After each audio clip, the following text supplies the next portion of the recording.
This young woman actually skipped class to date a wealthy man. She accompanied him to an auction house where Dolly stood behind Annie, encouraging her to join the bidding. This was a completely new experience for Annie, and she found it incredibly thrilling. The painting ultimately sold for $2 million. Annie was ecstatic and became completely immersed in this lavish lifestyle. She believed that winning Dolly's affection was her ticket to transforming her life, though it began taking a toll on her studies. Her grades steadily declined, which infuriated her father when he found out. Her mother suggested hiring a tutor, but the lessons were too expensive, and her father refused to pay. Looking at her father, Annie began to resent her home life.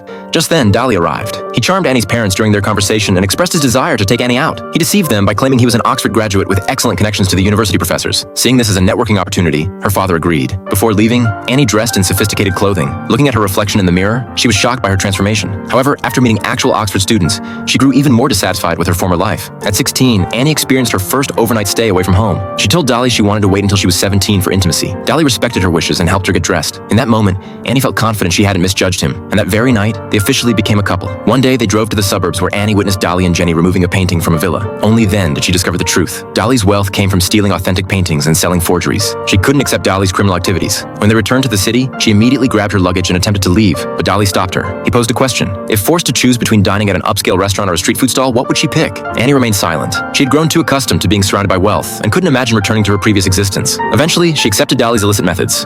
Due to copyright restrictions, we can only share this portion of the story. Those interested should check out the original film.